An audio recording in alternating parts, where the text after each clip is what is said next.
योगी बाबाच्या चॅनलमध्ये तुमचं स्वागत आहे. आजचा आपला जो टॉपिक आहे तो आहे प्रिन्सिपल ऑफ सुपरपोजिशन. बरोबर.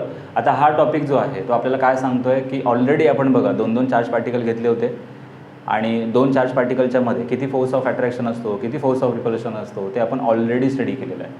ठीक आहे. कुलोम्स लॉ ज्याला आपण बोलत होतो त्याच्यामध्ये काय केलं आपण, force of attraction, force of repulsion किती असतो, ठीक आहे, याबद्दल आपण स्टडी केलं. जसं तुम्हाला माहिती असेल की समजा 2 चार्ज पार्टिकल दिलेले आहेत, प्लस क्यू आणि हा पण एक प्लस क्यू. त्या दोघांच्यामध्ये फोर्स ऑफ अट्रॅक्शन असणार किंवा रिपल्शन असणार. आता हे दोघं पण प्लस आहेत म्हणजे ऑब्व्हियसली त्यांच्यामध्ये रिपल्शन होणार आहे.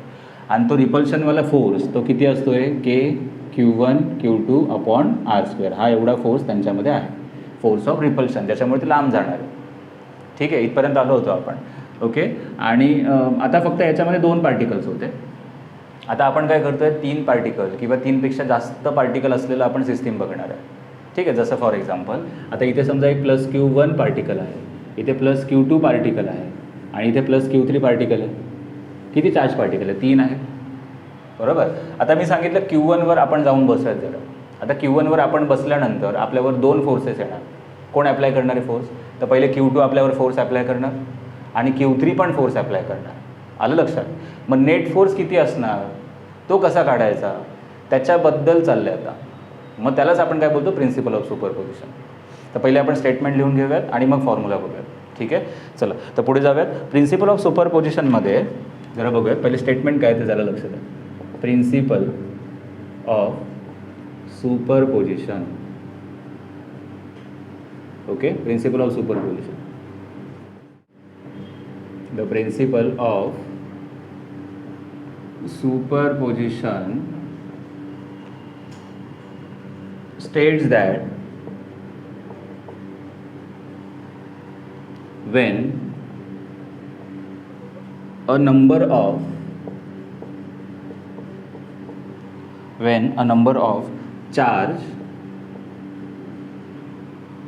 charges are interacting, म्हणजेच काय, एकापेक्षा किंवा 2पेक्षा जास्त चार्जेस आहे असं आपण बोलूयात. बरोबर. आता इथे 2 चार्जेस का फक्त नाही, 2पेक्षा जास्त चार्जेस असतील तर principle of superposition states as when the number of the charges are interacting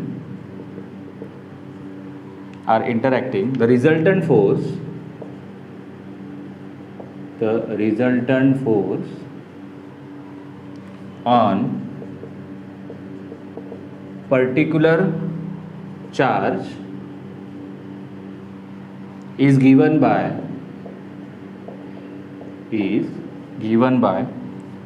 a vector sum. बघा याच्यामध्ये आपल्याला काय करायचं, वेक्टर ॲडिशन करायचं आहे. Okay. A vector sum of the forces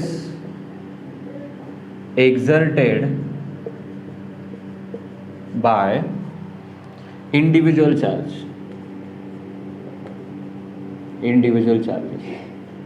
म्हणजेच काय, जरा इकडे बघा. आता समजा Q1वर मला फोर्स काढायचा आहे, नेट फोर्स. बरोबर. तर मग force on charge 1 is equal to, तर मी काय करणार, समजा याच्यावर मला नेट चार्ज काढायचा आहे तर याला विचारणार तुझ्यावर फोर्स कोण कोण ॲक्ट करत आहे. तर तो बोलतो माझ्यावर Q2 एक फोर्स अप्लाय करतो आहे आणि Q3 पण फोर्स अप्लाय करतो आहे. मग आपण असं लिहिणार की force act on a 1 due to 2. बरोबर. ठीक आहे. किंवा असं पण लिहू शकतो आपण, the force apply by 2 on a 1 and the force apply by 3 on 1. म्हणजे सेकंड चार्ज पार्टिकलने 1वर जो फोर्स अप्लाय केला तो, ठीक आहे, तो फोर्स, आणि थर्ड चार्ज पार्टिकल म्हणजेच काय, हा, याने पण जो फोर्स अप्लाय केला तो या पार्टिकलवर 1वर, त्या दोघांचं आपण काय करणार आहे, वेक्टर ॲडिशन करणार आहे. मग आपल्याला काय भेटेल, नेट फोर्स आपल्याला भेटेल. समजलं. बरं. याच्यामध्ये एक लक्षात ठेवण्यासारखी गोष्ट काय की हा जो चार्ज पार्टिकल आहे तो जो फोर्स अप्लाय करतोय, सपोज याने 5 न्यूटनचा फोर्स अप्लाय केला आणि ह्याने समजा 3 न्यूटनचा फोर्स अप्लाय केला, तर 5 न्यूटनचा फोर्स याच्या 3 न्यूटनमुळे अफेक्ट होणार नाही. आलं लक्षात. आता हा 5 न्यूटनचा अप्लाय करत होता, आता याचा 3 न्यूटनचा फोर्स जर का मध्ये आला तर त्या 5 न्यूटनवर काय फरक पडणार का, नाही. आपण काय करणार आहे, त्यांच्या म्हणजे यांच्यावर एकमेकांचा फोर्स जो आहे त्याच्यामुळे एकमेकांच्या फोर्सवर काय अफेक्ट नाही होत आहे. आलं लक्षात. त्याचा 5 न्यूटनचा फोर्स असणार तो 5 न्यूटनचाच फोर्स अप्लाय करणार. 5 न्यूटनचा फोर्स आहे ना, 5 न्यूटनचाच फोर्स याच्या अप्लाय करणार. याचा 3 न्यूटनचा ना, 3 न्यूटनचाच फोर्स त्याच्या अप्लाय करणार. मग दोघांचे फोर्स एकमेकांमध्ये इंटरफेअर करत नाही असं आपण बोलू शकतो. सिम्पल. दोघांना एकमेकांमुळे काही प्रॉब्लेम नाही आहे. हा आपला फोर्स अप्लाय करतोय आणि हा पण आपला फोर्स अप्लाय करतोय. दोघांचे फोर्स एकमेकांमध्ये इंटरफेअर करत नाही. हां, पण नेट फोर्स काढण्यासाठी दोघांचं मात्र ॲडिशन करावं लागेल. समजलं? आणि ते पण वेक्टर ॲडिशन करावं लागेल आपल्याला, मग आपल्याला नेट फोर्स भेटतो. ठीक आहे. आता हा झाला प्रिन्सिपल ऑफ सुपरपोजिशन. आपण एक काम करूयात की प्रिन्सिपल ऑफ सुपरपोजिशनवर एक सम घेऊयात आणि मग त्याच्याने आपल्याला अजून क्लॅरिटी भेटेल की हां, याच्यामध्ये प्रिन्सिपल ऑफ सुपरपोजिशनमध्ये नेट फोर्स काढला कसं जातो. ठीक आहे. तर पटकन हे कॉपी करा, मग आपण सम्सकडे जाऊया. आता सम जो आहे तो एक्झरसाइजमध्ये दिलेला आहे आपल्याला आणि तो सम जरा बघा. The 3 equal charges of 10 × 10⁻⁸ Coulomb. आता त्यांनी काय केलं, आपल्याला गिवनमध्ये चार्ज दिला आहे, प्रत्येक चार्ज पार्टिकलवरचा चार्ज दिलेला आहे आणि तो चार्ज किती आहे तर 10 × 10⁻⁸ कुलॉम. बरोबर, हा चार्ज त्यांनी दिलेला आहे respectively. Each located in the corners of the right angle. म्हणजेच काय, आता हे तिन्ही पण जे चार्ज पार्टिकल आहेत आपल्याला बघा, 3 चार्ज पार्टिकल दिले आहेत आणि तिन्ही पण चार्ज पार्टिकल ट्रायंगलच्या कॉर्नरमध्ये बसलेले. जसं फॉर एक्झाम्पल इथे आपण एक ट्रायंगल ड्रॉ केलं. ठीक आहे. Each located at the corners of right angle, आणि राईट अँगल ट्रायंगल दिला आहे त्याने, आणि whose sides are 15 centimeter and 20 centimeter and 25 centimeter respectively. एका ट्रायंगल म्हणजे एक राईट अँगल ट्रायंगल आहे, समजा आपण त्याला नाव दिलं. ओके, त्याला नाव समजा आपण दिलं आहे ABC. आलं लक्षात? आणि याच्यामध्ये त्यांनी साईड्स दिलेल्या आहेत आपल्याला. तर साईड त्या ट्रायंगलच्या 15, 20 आणि 25. आता आपल्याला माहिती आहे हायपोटेनस जो आहे 90च्या समोर हायपोटेनस असतो, त्याला आपण बिगर साईड बोलतो आहे. बरोबर, मग याला आपण बिगर साईडचं मेजरमेंट देणार आहे किंवा 25 आपण देऊयात त्याला, कारण तो हायपोटेनस आहे. बरोबर, हा 25 सेंटीमीटर आहे आणि उरलेल्या ज्या 2 साईड त्या किती आहेत रे, 15 आणि 20 आहेत. ओके, म्हणजे आपण इथे काम करूया, 15 सेंटीमीटर देऊयात आणि इथे किती देऊयात आपण, 20 सेंटीमीटर. 20 इथे दिलं तरी चालेल.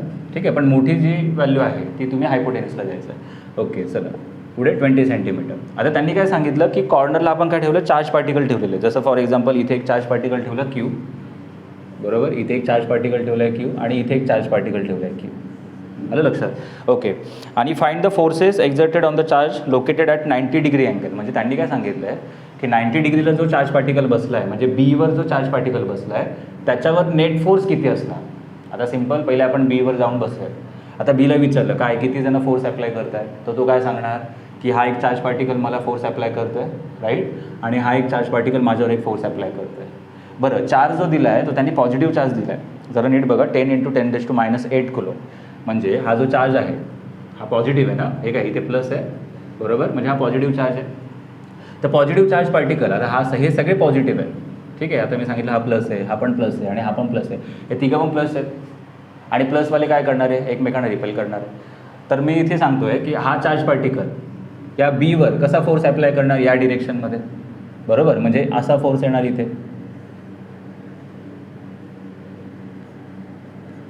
Force on the charge particle B. हा कोणी फोर्स अप्लाय केला, सीवर जो चार्ज पार्टिकल बसला आहे त्याने असा फोर्स अप्लाय केला. बरोबर, आणि एवर जो चार्ज पार्टिकल बसला आहे तो फोर्स कसा अप्लाय करणार, या डिरेक्शनमध्ये, अवे फ्रॉम द चार्ज ना, कारण पॉझिटिव्ह काय होणार आहे ते, हा काय करणार, याला इथे पुश करणार, या साईडला पुश करणार, कारण ते पॉझिटिव्ह मग ते रिपल होणार. बरं, मग हे दोन्ही पण काय झाले, फोर्सेस झाले. आता हा फोर्स कोणी अप्लाय केलेला आहे, तर आपण याला नाव देऊयात force on B due to A. Force कोणावर अप्लाय झाला, बीवर झाला. कोणी अप्लाय केला, एवाल्याने अप्लाय केला, म्हणून मी असं लिहिलं force on B due to A. आता इथे हा फोर्स कोणी अप्लाय केला रे, सीने ना, मग force on B due to C, म्हणजेच बीवर अप्लाय केला, पण कोणी अप्लाय केला, सीने अप्लाय केलेला, म्हणून आपण त्याला असं लिहिलं force on B due to C. ठीक आहे, पूर्ण डायग्राम क्लिअर आहे. आता हे दोन्ही पण फोर्सेस पहिले कॅल्क्युलेट करायचे आणि त्याच्यानंतर वेक्टर ॲडिशन करायचं, त्यालाच बोलतो आपण प्रिन्सिपल ऑफ सुपरपोजिशन. ठीक आहे. बरं, हा फोर्स हे दोघं एकमेकांना अफेक्ट करत नाही आहे, आपण डिरेक्टली त्यांना वेक्टर ॲडिशन करणार आहे. पण पहिले फोर्स तर काढावं लागेल. आता फोर्सचा फॉर्म्युला आपल्याला माहिती आहे, कुलॉम्स लॉमध्ये आपण फोर्सचा फॉर्म्युला बघितलेला आहे. ठीक आहे, तर फोर्स ऑन पहिले आपण लिहूयात, force on B due to A, B due to A. हां, बोला मग याच्यावर काय असणार आहे, force on B due to A किती असणार, तो Q1 Q2 अपॉन R². आता आपला फॉर्म्युला आहे, हे आपल्याला माहिती आहे. बरोबर, आता आपण जरा व्हॅल्यू पुटअप करूया. ठीक आहे, K तसाच ठेवला मी. Q1 आणि Q2 जरा इथे बघा, Q1 म्हणजेच काय, पहिला चार्ज पार्टिकल, दुसरा चार्ज पार्टिकल. आता B आणि Aला पकडा, B आणि A म्हणजे हा. बरोबर, आता या दोघांवर पण हे चार्ज पार्टिकल जे आहेत प्लस Q त्यांचा चार्ज तर सेमच आहे. त्यांनी काय सांगितलं, हा जो चार्ज आहे तो तिघांवर पण सेम आहे, 10 × 10⁻⁸. म्हणजे हा पण 10 × 10⁻⁸ आहे, हा पण 10 × 10⁻⁸ आहे. मग दोन्ही पण चार्ज पार्टिकल सेम आहेत की नाही. मग आपण Q1 Q2 कशाला लिहायचं, आपण एक काम करत फक्त Q आणि Q लिहूया. दोन्ही पण चार्ज पार्टिकल सेम चार्ज आहे दोघांवर पण. आणि आर म्हणजे काय रे, आर म्हणजे डिस्टन्स ना ए आणि बीचं. कारण आपण आता फोर्स कोणाच्या मध्ये काढतोय, ए आणि बीच्या. मग ए आणि बीच्या मध्ये डिस्टन्स किती आहे, 15 सेंटीमीटर. मग आपण इथे लिहिलं 15. बरं, 15 जो आहे तो सेंटीमीटरमध्ये, म्हणून आपण × 10⁻², त्याचा स्क्वेअर. बघा आरचा स्क्वेअर होता म्हणून इथे स्क्वेअर केला. आणि हे डिस्टन्सला इथे आपण 10⁻² का केलं, कारण तो सेंटीमीटरमध्ये होता आणि आपल्याला कशामध्ये पाहिजे, मीटरमध्ये पाहिजे. सिम्पल. म्हणून आपण त्याला मीटरमध्ये घेण्यासाठी 10⁻² लिहिलं. बाकीच्या व्हॅल्यू आपण टाकूया. FBA इज इक्वल टू, केची व्हॅल्यू आपल्याला माहिती असते 10 × 10⁹. क्यू किती आहे, 10 × 10⁻⁸. आणि हा पण क्यूच आहे ना. ओके, मग आपण एक काम करूया, स्क्वेअर असं लिहूया, कारण हे 2 होते ना. म्हणून मग आपण काय केलं, 10⁻⁸ द होल स्क्वेअर केलं आपण. डिवायडेड बाय 15चा स्क्वेअर 225, 2 2 जा -4. समजलं इथपर्यंत. काय केलं तर इकडे चेक करा, केची व्हॅल्यू जी आहे ती 9 × 10⁻⁹ असते. सिम्पल, हा कॉन्स्टंट आहे. त्याच्यानंतर क्यू आणि क्यू दोघं काय होणार, क्यूचा स्क्वेअर होणार. मग क्यूचा स्क्वेअर म्हणजेच काय, क्यू किती दिला होता, 10 × 10⁻⁸. 10 × 10⁻⁸ स्क्वेअर आपण केला.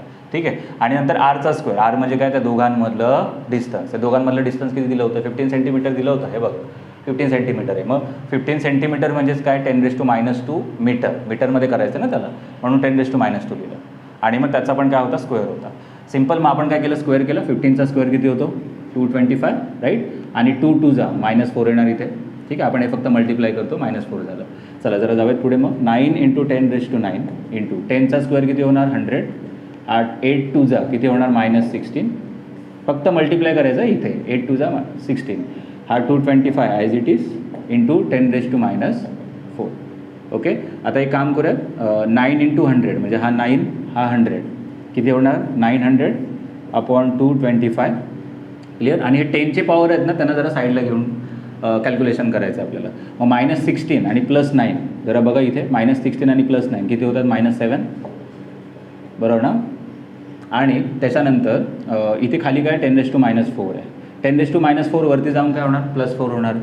इथे 900 आपण तसंच ठेवलं, 900/225. ठीक आहे. आणि हा -4 वरती जाऊन काय होणार, +4.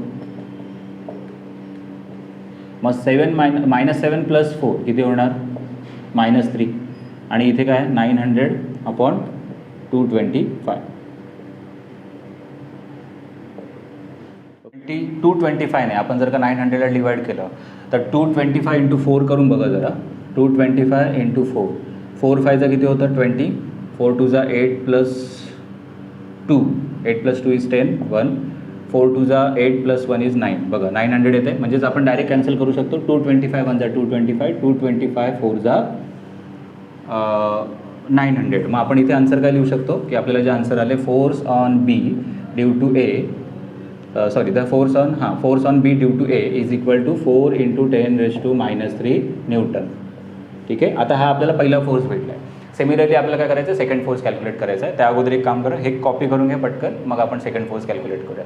ठीक आहे. ओके, तर सेकंड फोर्स आपण कॅल्क्युलेट करूया. आता सेकंड फोर्स कोणावर आहे, बीवरच आहे, पण कोण अप्लाय करते, सीवाला. हे बघा जरा इथे, the force act on a B due to C. आता सीवालाच फोर्स ॲक्ट करतं ना, मग force on B due to C is equal to KQ1 Q2/r². आपला फॉर्म्युला तर नेहमी फिक्स आहे, कुलम्स फॉर्म्युला. बरोबर.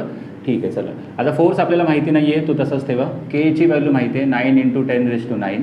Q1 Q2 दोन्ही पण चार्जेस सेमच आहे. बघा, याच्याकडे पण +Q चार्ज आहे, याच्याकडे पण +Q चार्ज आहे. दोघांचा चार्ज जो आहे तो सेम आहे. म्हणजे ह्याला मी Q1 Q2 न लिहिता मी Q आणि Q लिहू शकतो, कारण दोघांवर पण चार्ज काय आहे, सेम आहे ना. मग आपण Q आणि Q लिहूया. ओके. आरचा स्क्वेअर म्हणजे दोघांमधलं डिस्टन्स जे आहे त्याचा स्क्वेअर. दोघांमध्ये डिस्टन्स किती आहे, 20 सेंटीमीटर. त्याला मीटरमध्ये कन्वर्ट करण्यासाठी आपण -2 ने मल्टिप्लाय करतो, त्याचा स्क्वेअर. आपण काय करतो, सेंटीमीटर आहे ना, मग त्याला मीटरमध्ये कन्वर्ट करायचं, आपण -2 ने मल्टिप्लाय करतो. ओके. पुढे FBC is equal to 9 × 10⁹ into Q × Q म्हणजेच क्यूचा स्क्वेअर. आणि क्यूचा स्क्वेअर म्हणजेच काय, तर हा क्यू दिला ना तुम्हाला, मग क्यूची व्हॅल्यू टाकली मी इथे, 10 × 10⁻⁸ आणि त्याचा स्क्वेअर. आता इथे 20चा स्क्वेअर किती होतो 400, 2 × 2 किती होणार 4 आणि ते पण -4 कारण मायनस पण होता ना त्याच्याकडे, मग -4 आले इथपर्यंत. काय केलं बघा, फक्त क्यू आणि क्यू काय होतं, क्यूचा स्क्वेअर होतो आणि क्यू ऑलरेडी दिला आहे आपल्याला. काय दिला आहे तो 10 × 10⁻⁸. मग इथे फक्त मी काय टाकलं क्यूचा स्क्वेअर म्हणजे 10 × 10⁻⁸ स्क्वेअर. चला पुढे 9 × 10⁹. 10चा स्क्वेअर किती होतो रे 100. -8 × 2 म्हणजे किती होणार 16 -16 अपॉन इथे काय आहे 400 आहे आणि 10⁻⁴ आहे. चला पुढे जाऊयात. मग 9 आणि हा 100 या दोघांना मल्टिप्लाय करा, किती होणार 900. सिम्पल. हा 400 खाली ठेवा, बरोबर. आता बघा रिमेनिंग काय राहिले, फक्त रिमेनिंग हा 10च्या पॉवरवाले टर्म्स राहिले. आता 10च्या पॉवरवाले टर्म्सचं काय करायचं, -16 + 9 किती होतात -7, बरोबर. 10⁻⁷ राहणार ना, हे काय -16 आणि 9 म्हणजे काय होणार -7 वरती राहणार आणि हा 10⁻⁴ खाली आहे. ठीक आहे, हे बघा हे 2 0 कॅन्सल झाले इझी. मग 9/4 आणि इथे -4 वरती जाईल, मग -4 वरती गेला की तो काय होणार +4. -4 10⁻⁴ वरती गेला की +4. मग बोला -7 + 4 किती होणार 10⁻³ बरोबर. ओके, आणि इथे 9/4 आलं लक्षात. ओके ठीक आहे. मग 9/4ला पण आपण डिवाईड करू शकतो. ठीक आहे, आन्सर काय येईल जर का आपण 9ला डिवाईड केलं 4ने, तर 2.25 × 10⁻³ 9ला आपण 4ने डिवाईड करू शकतो ना. हां, मग काय होणार आहे, पहिले 4 2 8 होईल आणि मग 1 उरेल, मग 4 2 8 आणि 4 5 20. करेक्ट. तर 2.25 आन्सर येईल. म्हणजे आपल्याला जो फोर्स भेटला आहे तो किती भेटला आहे, force on B due to C is 2.25 × 10⁻³ आणि आपल्याला force on B due to A किती भेटला होता 4 × 10⁻³ ओके. जरा चेक करा इथे -3 आहे की नाही, कारण -3 नसेल तर -3 करून घ्या पाठच्या सममध्ये. मे बी तिथे रॉंग झालं असेल, कारण इथे बघा -7 आणि +4 तिकडे पण आला होता, बरोबर. आपण जो अगोदरचा फोर्स काढला त्याच्यामध्ये -7 + 4 आला होता, तर -7 + 4 किती होतं -3 होतं. तर मे बी तिकडे मी +3 लिहिलं असेल, तर इथे -3 करून घ्या. ठीक आहे, बाकीचं सगळं बरोबर आहे. तर हे 2 फोर्सेस आपल्याला भेटले. हां, आता दोन्ही फोर्सेस काढलेले आहेत, म्हणजे हे FBA आणि FBC. आता दोन्ही फोर्सचं आपल्याला काय करायचं आहे, वेक्टर ॲडिशन करायचं आहे. ठीक आहे, मग जाऊयात पुढे. हे लिहिलं नसेल तर पटकन कॉपी करा, मग आपण नेट फोर्स काढूया. 2 फोर्सेस आहेत बघा जरा, FBA ओके. FBA म्हणजे जो आपण पहिला फोर्स काढला होता तो, आणि तो किती आला होता आपल्याकडे 4 × 10⁻³ न्यूटन, बरोबर. आणि FBC म्हणजेच काय, सीने जो फोर्स अप्लाय केला बीवर तो किती आला होता 2.25 × 10⁻³ न्यूटन. हे दोन्ही फोर्स आपल्याला भेटले. आता रिझल्टंट काढायचं आहे. तर resultant force on B due to A and C.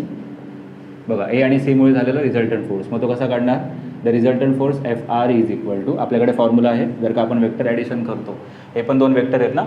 Okay, आणि मग या वेक्टरचं ॲडिशन करायचं असेल तर आपल्याकडे फॉर्म्युला काय, तर पहिल्या वेक्टरचा स्क्वेअर म्हणजे पहिला वेक्टर कोण, तर FBA स्क्वेअर म्हणजे हा पहिला वेक्टर होता, पहिला फोर्स. दुसऱ्या फोर्सचा स्क्वेअर, दुसरा फोर्स कुठला होता FBC स्क्वेअर, आणि त्याच्यानंतर 2 × FBA × BC okay into cos theta, बरोबर. हा एक पूर्ण फॉर्म्युला आपल्याकडे. ठीक आहे, आता कॉस थीटा म्हणजेच काय, cos theta is the angle between these 2 force. आता या दोघांमध्ये पण जर नीट बघा, या दोघांमध्ये अँगल कितीचा आहे तर 90चा इथे, बरोबर. इथे तर 90 डिग्री बनलेला आहे, आलं लक्षात. मग दोघांमध्ये तर 90 डिग्रीचा फोर्स आहे. मग इथे जेव्हा तुम्ही थीटाच्या इथे जेव्हा तुम्ही 90 टाकणार, तर 90 टाकल्यावर कॉस 90ची व्हॅल्यू तर 0 होते, मग ते तर टर्म पूर्ण 0 होऊन जाईल. म्हणजे FR जो आहे तो आपल्याला काय भेटेल, फक्त FBA स्क्वेअर + FBC स्क्वेअर, बरोबर की नाही. कारण अरे हा पूर्ण टर्म जो आहे तो काय होईल, हा 0 होऊन जाईल. का 0 होणार, कारण इथे थीटाच्या इथे आपण 90 टाकणार. अँगल किती आहे दोघांमध्ये, दोन्ही फोर्समध्ये अँगल जर का आपण बघितलं तर 90 डिग्री आहे ते. म्हणून आपण बोलतो आहे की इथे जर का कॉस 90 केलं तर कॉस 90 केल्यावर 0 होणार आणि हा पूर्ण टर्म 0 होणार, कारण हे सगळे मल्टिप्लाय आहेत ना. मग मल्टिप्लिकेशनमध्ये सगळे काय होणार 0 होणार. मग राहणार काय फक्त आपल्याकडे हेच 2 टर्म BA आणि BC. चला पुढे जाऊयात. मग आता BA स्क्वेअर म्हणजेच काय, BA स्क्वेअर म्हणजे हा जो ऑलरेडी आपण फोर्स काढला आहे 4 × 10⁻³ स्क्वेअर आणि FBC म्हणजेच काय तर 2.25 इंटू 10⁻³ स्क्वेअर. ठीक आहे. चला रिझल्टंट फोर्स काढूया आपण. मग रिझल्टंट फोर्स कसं काढणार जरा बघा. 4चा स्क्वेअर किती होतो 16 इंटू 3 2 किती होणार -6. बरोबर. इथे 3 2 आपण -6 केलं प्लस हा एक ब्रॅकेट आहे. दुसऱ्या ब्रॅकेटमध्ये 2.25चा स्क्वेअर. आता 2.25चा स्क्वेअर जर का आपण केला तर ती व्हॅल्यू किती येणार आहे 5.0625. तुम्ही कॅल्क्युलेट करून बघा वाटेल तर 5.0625. काय नाही सिम्पल आपल्याला 225 आणि 225 दोनदा मल्टिप्लाय करायचं आहे. मग दोनदा हा मल्टिप्लाय केला की तुम्हाला ही व्हॅल्यू भेटेल 5.0625. येस 0625 बरोबर आहे. आणि -3 इंटू 6 म्हणजे -3 इंटू 2 किती होणार -6. चला आता या दोघांमध्ये कॉमन काय दिसतं रे -6 हा -6 म्हणजे 10⁻⁶ 10⁻⁶ घ्या बाहेर त्याला. मग काय होणार इथे 16 उरणार आणि इथे काय होणार 5.0625 बरोबर. आणि 10⁻⁶ ला आपण काय घेतला बाहेर घेतला बरोबर. ओके चला पुढे जाऊयात. मग FR इज इक्वल टू आता या दोघांना जर का मी ॲड केलं तर या दोघांचं ॲडिशन किती येतं 16 प्लस 5 केलं तर 21.0625 आणि हा 10⁻⁶ हा आतमध्ये स्क्वेअर रूटमध्ये. आता तो स्क्वेअर रूटच्या जर का बाहेर गेला ना तर 6चं डायरेक्ट हाफ होणार. 6चा हाफ किती 3 होऊन जाणार तो. आलं लक्षात. हे थोडं लक्षात ठेवा की जेव्हा 6 आहे किंवा इथे 8 असलं असतं तर 8 बाहेर गेलं असतं तर काय झालं असतं स्क्वेअर रूटच्या बाहेर गेलं असतं तर 4 झालं असतं. हाफ होत होतो. मग 6 जो आहे -6 तो बाहेर जाऊन काय होणार डायरेक्ट -3 होणार. आता आले इथपर्यंत.